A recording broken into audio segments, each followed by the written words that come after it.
JB, a lot of people know that we did a little experiment on Saturday, or a pilot as we call it, which was the Yeah. D3 Blitzer show when we went around the entire East region for games that would have playoff implications. And there was a game that we really only went to, I think, one time for about 15 seconds or so out of that whole batch, and it was the team of the person we're about to interview right now because it was a blowout early and often. Yeah. Go ahead and do the honors.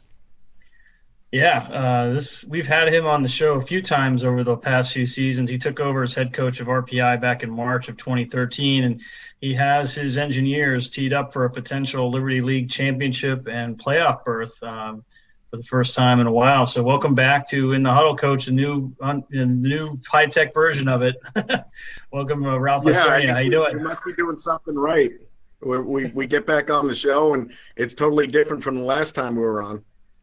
Yeah. Well, Coach, there's one thing that's very much the same. We still make mistakes, goof, and all that stuff. So don't worry. This side of the ledger I is got you. or this side of the ledger is the same. I should. Well, it's good to be on with you guys. That's for sure. Okay. Yeah. Thank you, Coach.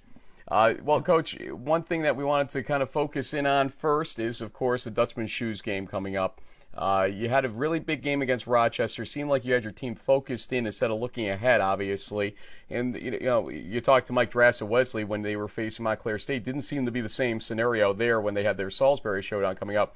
What's the secret to getting your team to focus the way you had them focused on Saturday, despite a big game coming up? And what are you saying now that that game's over? Yeah, you're talking about 18 to 20-year-olds. You're talking about kids that they know what's ahead. We know what's ahead as far as the coaching staff's concerned, and trying to get them focused, for a game that you think is, it could be a potential trap game, and that's something that we faced 2 weeks ago with St. Lawrence, having to travel up to St. Lawrence and pull one out at the end. We didn't want to have that happen. So the focus really this week was on our seniors, and it was their last home game. We only had 4 home games this year, so we wanted to make sure that we sent them out on a good note with with their last home game here. So the focus was more on the game. It was not necessarily on what could be, or what was looming, a week from last Saturday. We all knew it. We addressed it. We addressed the elephant in the room, a couple of weeks ago, and you have to do that. I mean, you got smart kids, no matter where you're coaching. They know the standings. They know the implications of each and every game, and they're hearing it from a bunch of people saying, hey, what if this, what if that?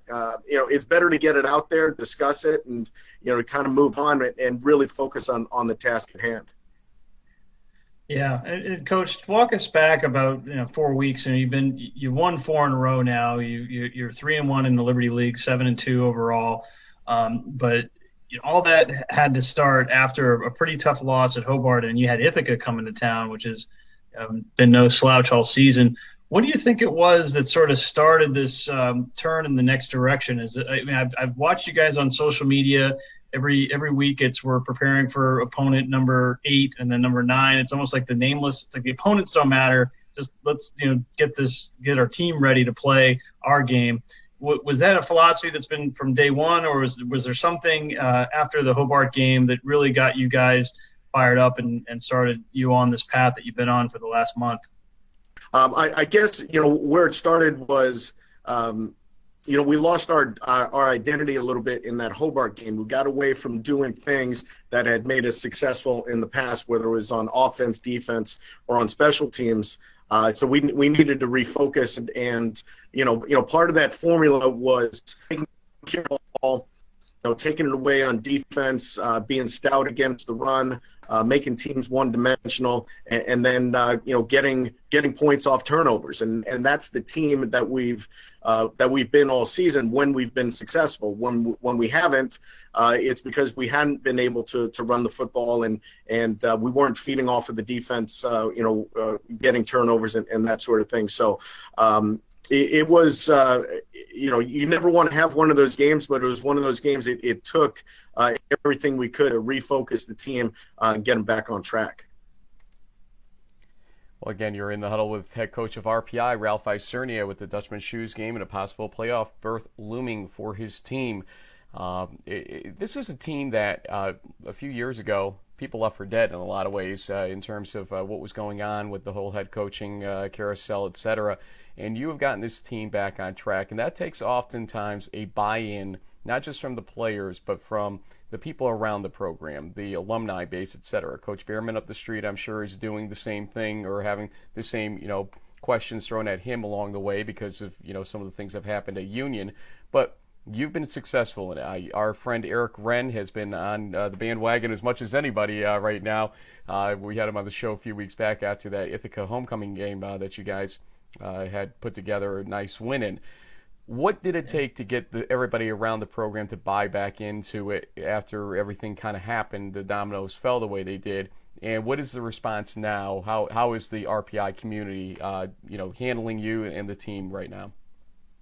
Well, when you take over a program that's had so much success, under Coach King, when Coach King was here, and then you have 5 or 6 head coaches / interim coaches within such a short period of time, the alumni, they kind of take a wait and see approach. Hey, coach, we want to see, what you do with the program, the direction that you put it in, they took a wait and see approach and I can't really blame them because they had a number of guys that came in here and, talking a good game, but it just, they never, things never really happened for them. So a lot of it really started with our recruiting. This senior class that I was just referring to before, this was our first true recruiting class.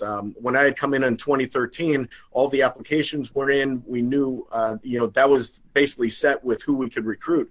But this senior class, this was 21 seniors. This is the second largest senior class for football coming through RPI, and that says a lot to those guys. They knew the type of education they were going to get here at RPI, but for them to kind of take a leap of faith on me, on our program, on our vision of what we wanted to get done, that says a lot about their character, and especially sticking through 4 years and coming to where we are right now. It's certainly, that's the biggest thing is the recruiting. It's the continuity of the program, the same coaches, the same systems. You tweak some things here and there, based on your personnel, but for the most part, they know what to expect day in and day out. And once you get to that point, it's easier for the freshmen to fall in to the same culture that you have and that you've grown with the seniors, the juniors, and the sophomores. So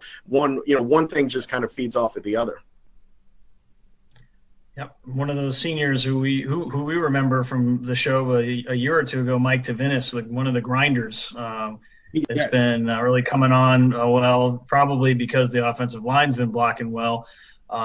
But you mentioned the freshman and this quarterback of yours has kind of popped on the scene. I mean, you had some big shoes to fill when Jeff Avery graduated a couple seasons ago after winning. I think he shared the Offensive Player of the Year award in the Liberty League.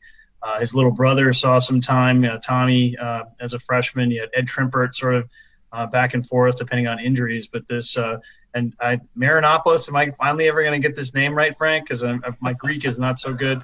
But George is really, as a freshman no less, really seems to have done a nice job for you guys kind of coming in mid-season and helping you on this win streak. Oh, he has. And he was a guy that we had in our 7-on-7 tournament here at RPI for a number of years. So he had been on our radar for quite some time.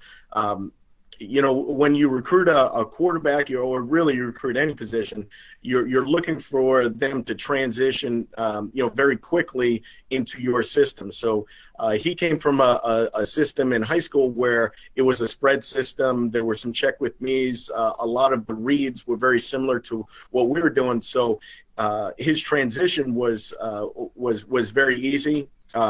he had been coached very well. Coach Penna over there at Guilderland has done a great job, producing quarterbacks, and he's his mechanics are exactly what you want from a guy coming in as a freshman.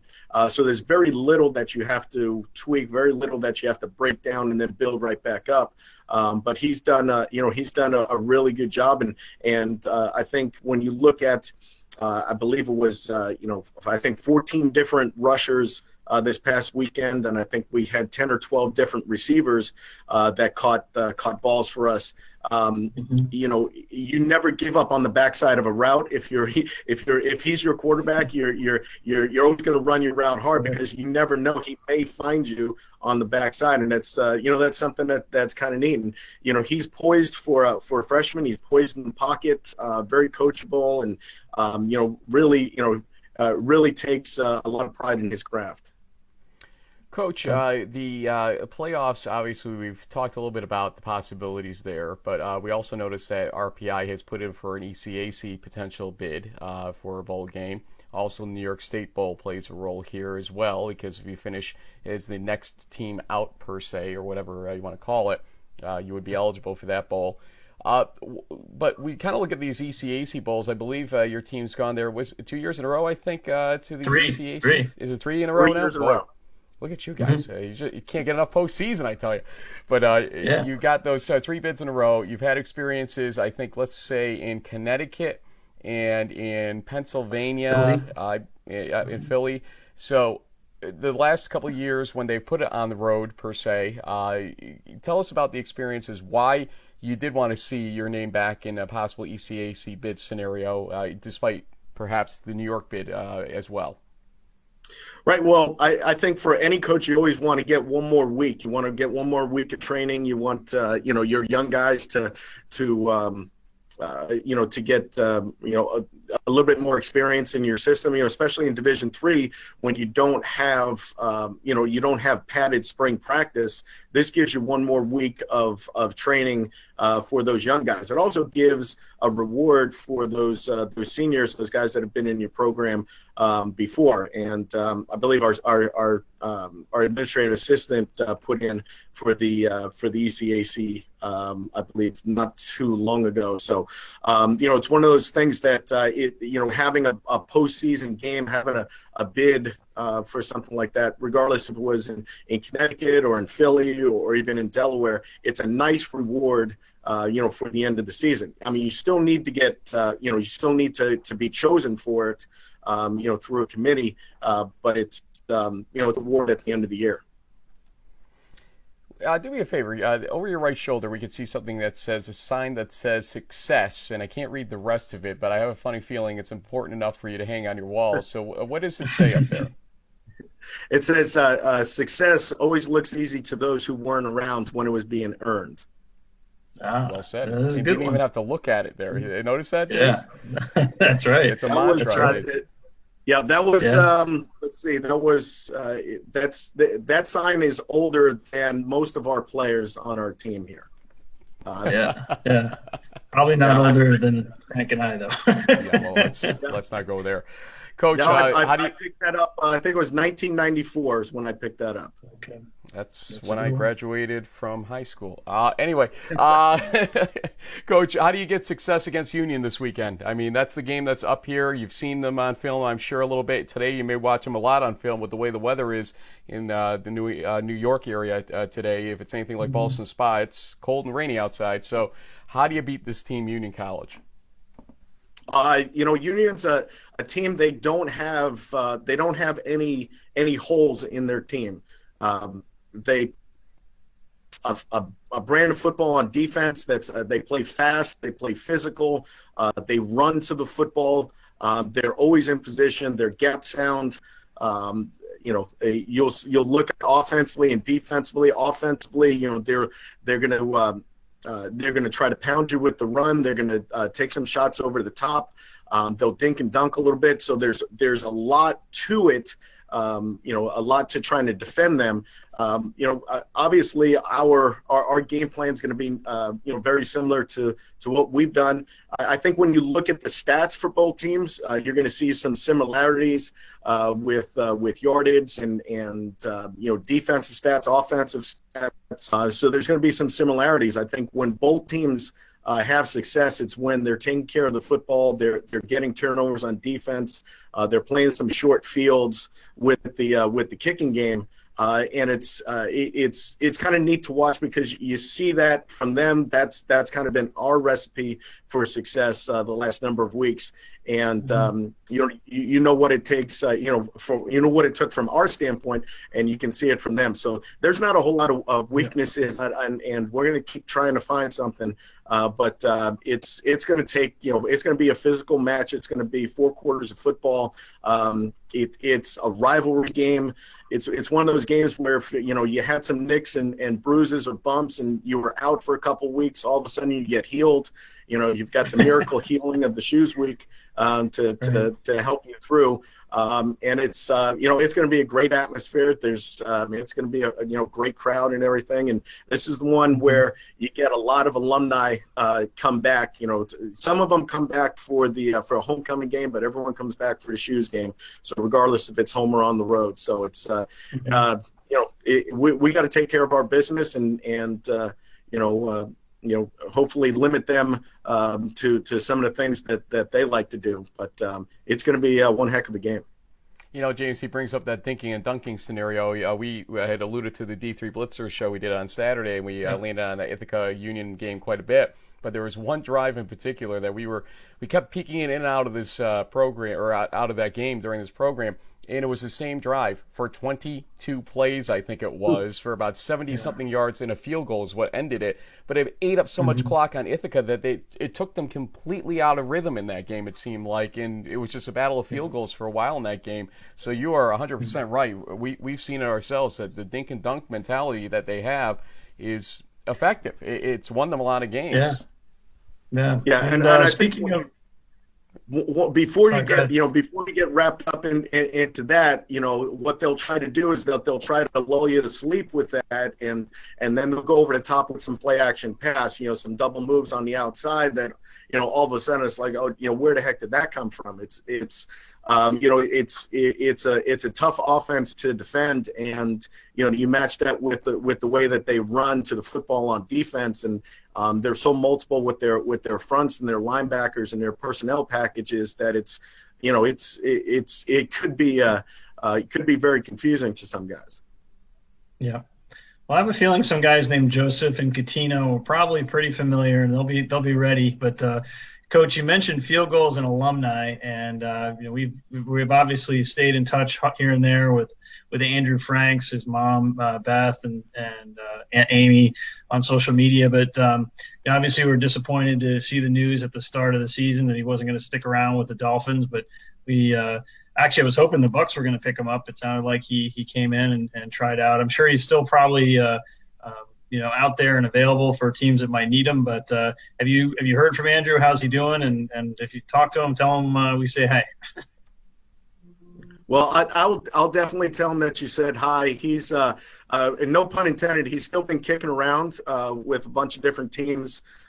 He's had some tryouts, some opportunities, and just waiting for the right situation right now. And he's not giving up hope. He knows he's got a lot of confidence in his abilities, and he's like I said, his agent's working hard for him. So he's been on the East Coast. He's been on the West Coast. He was, you could, read all the social media and the blogs that, he was with Carolina for a tryout, but he's too good a talent not to get another look somewhere. He's just, even more than that, he's a great person as well. He'll land on his feet somewhere. No pun intended again. We could go hours for these puns, but Andrew is a great player and a great guy as well, and his whole family we've enjoyed talking to them throughout the years as well. Coach, we don't give you the opportunity often to come on the show, as you point out, every so often. We got to do better about that and get more of your players on as well, because your players have always been a lot of fun throughout the years. But we want to give you a chance real quick to do any shout-outs you might have, because we've taken up more than enough of your time during Shoes Week, and we do appreciate your time. Well, I think my kids would be a little bit disappointed with not being able to give a shout out. One of the things for coaches, you kind of neglect your families. You have to have a special person as a wife back at home that's going to shuttle them off to all their practices and extracurricular activities. And I definitely have a special person at home, and she takes care of the kids, and she understands that come August 1st, she becomes a football widow, all the way until after Thanksgiving. So it's that kind of comes with the territory. But I think for all of the coaches that are out there, it's nice to recognize our families and what they go through, for us to spend a whole lot more time with other kids, other people's kids. And it's something that we love to do. We really enjoy, and when you have the people at home that support you, I think that's that really makes it worthwhile. Well, I hate to break the news to those folks at home, but you may be going a little bit longer than, let's just say, one more week here. If you win this game, even if you don't win this game, there's a good chance that you may get a bowl look because of how strong your schedule has been. And as I said to Kevin Beatty last week in an email, we were pretty convinced that the committee, the East Region RAC, would put you guys at least in the regional top 10 based on how strong your schedule looks related to the rest of the East teams. But I think this week, I have a funny feeling you'll jump into the mix on Wednesday. We'll talk about that in our host chat segment because, with the win against Western New England, how can you have Western New England without RPI in the same batch of teams? But you're not worried about that. Your way into playoffs is this Saturday, and we'll see what happens with that against Union in the Dutchman Shoes game. Good luck to you, Coach. All right. Thank you very much, guys. Thank you. Yeah. Thanks, Coach. And James, we'll talk a little bit more about that game throughout the week in our host chat segment, etc. So if people will want to come back to our page and see that throughout the day and the week here on Facebook. Until later, we will see you folks, and get ready for Week 11, the ultimate week of the season, with the committee chair interview still to come on Sunday after we get the pairings on Sunday evening.